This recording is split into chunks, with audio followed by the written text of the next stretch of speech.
à une date indéterminée, mais vraisemblablement au XVIe siècle, donc après la construction de la petite église proprement dite, un seigneur de Sissi fit édifier une chapelle sur le côté sud de la nef. C'était là qu'était installée jusqu'en 1918 la mise au tombeau en pierre, maintenant déposée en l'église paroissiale du village. C'est cette mise au tombeau que vous avez devant les yeux. C'est une œuvre d'art qui a été classée monument historique le 2 mai 1907. Malgré les restaurations qu'il a subies, essentiellement au XIXe siècle et au lendemain de la Première Guerre mondiale, ce monument constitue incontestablement un excellent spécimen de la sculpture picarde au XVIe siècle. Et il est d'autant plus précieux que la région de Saint-Quentin a beaucoup souffert de la Révolution et des guerres, et qu'il reste donc peu de vestiges au niveau de la sculpture monumentale. Les divers épisodes de la vie du Christ ou de la vie de la Vierge, de l'Ancien ou du Nouveau Testament, ont inspiré les artistes du Moyen Âge. Mais le thème de la mise au tombeau apparaît seulement au XVe siècle. Le sujet favori était devenu au XVe siècle la passion du Christ.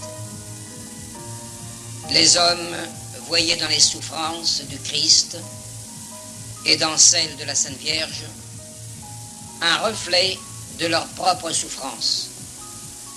Et inversement, ces divers épisodes de la Passion rappelaient aux fidèles que le Christ avait voulu souffrir et mourir sur la croix et qu'il était ressuscité.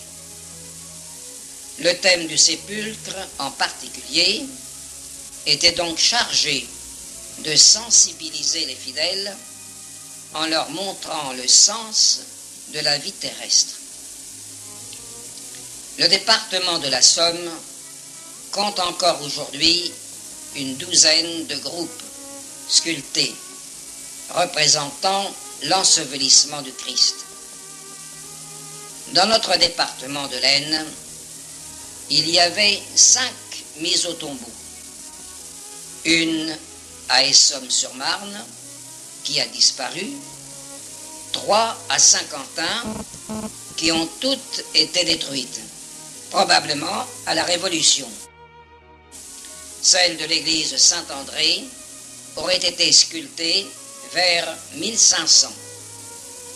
Celle de l'église des Jacobins était peut-être un peu antérieure, tandis que celle qui se trouvait dans la chapelle du Saint-Sépulcre à la basilique devait dater de la fin du XVe siècle.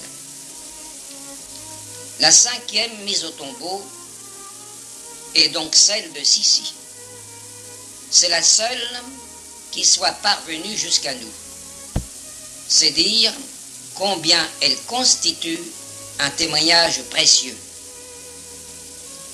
Elle est un exemple type de la mise au tombeau tel qu'il est réalisé par les sculpteurs du XVIe siècle. En d'autres termes, on retrouve ici, comme ailleurs, les 7 personnages qui, avec le Christ, composent habituellement les Saints-Sépulcres.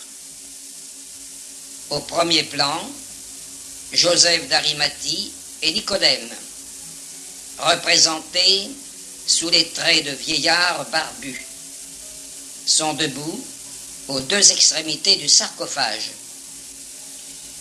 Ils tiennent le linceul sur lequel est étendu le cadavre du Christ.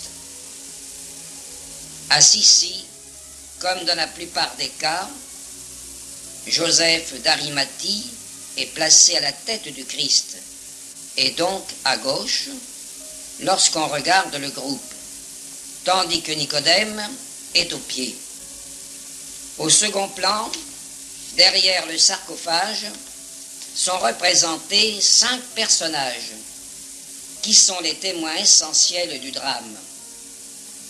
On reconnaît la Sainte Vierge, à ses côtés Saint Jean, l'apôtre bien-aimé, et les saintes femmes, parmi lesquelles figure Marie-Madeleine, qui se distingue de ses compagnes par ses habits de cour et sa longue chevelure. Examinons ces personnages d'un peu plus près. Empreint d'une profonde tristesse, Marie regarde une fois encore son fils, avant qu'il disparaisse dans le tombeau. C'est le dernier acte, mais certes pas le moins douloureux. Après Jésus, elle est le personnage principal de la scène.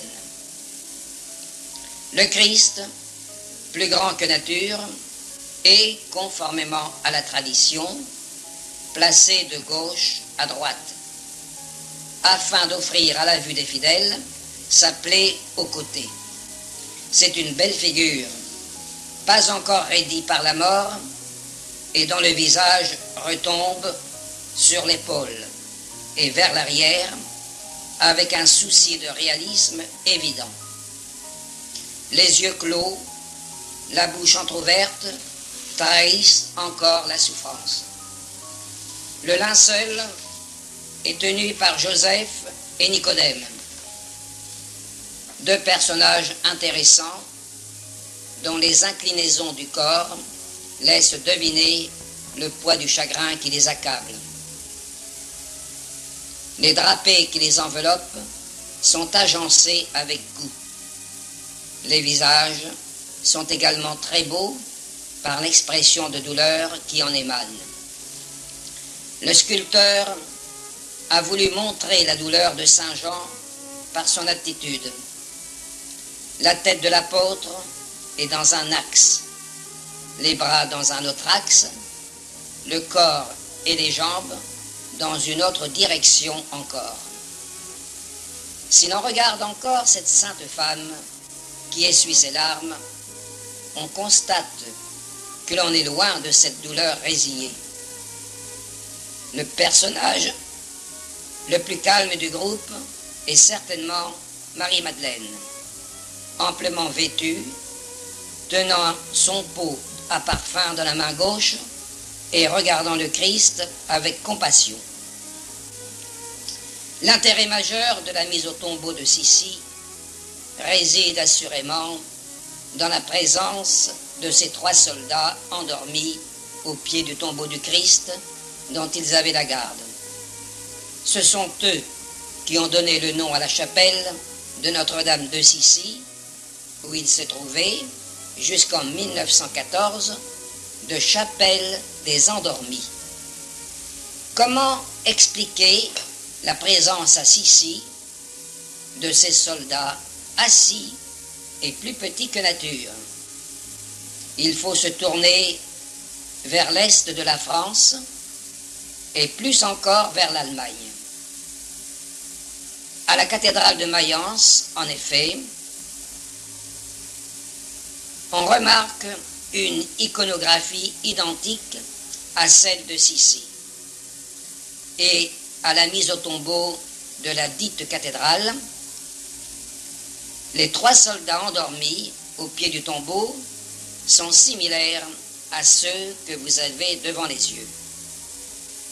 Or, ce type de composition est directement issu d'un genre de monument devenu très populaire en Allemagne au XIVe siècle, qui représentait le tombeau du Christ sculpté à l'échelle humaine. Quoi qu'il en soit, il ne faut pas attribuer le monument de Sissi à un seul artiste. Cette mise au tombeau est plutôt l'œuvre d'une école. Il est permis de supposer, enfin, que cette mise au tombeau de Sissi fut réalisée grâce à la générosité d'un seigneur du lieu, le même peut-être que celui qui fait construire à ses frais la chapelle qui devait l'abriter. Sans doute, ce donateur, dont on ignore malheureusement le nom, se fit-il ensuite inhumer près de l'ouvrage qu'il avait offert dans une pensée d'édification. Rien n'était plus naturel. Il semblait rassurant de reposer auprès du tombeau de Jésus. On se couchait à ses pieds, confiant en sa parole et sûr de ressusciter avec lui. Et d'une manière générale, rencontrer une mise au tombeau dans une église ou une chapelle à destination essentiellement funéraire, comme c'était le cas ici, n'était pas chose rare au XVIe siècle.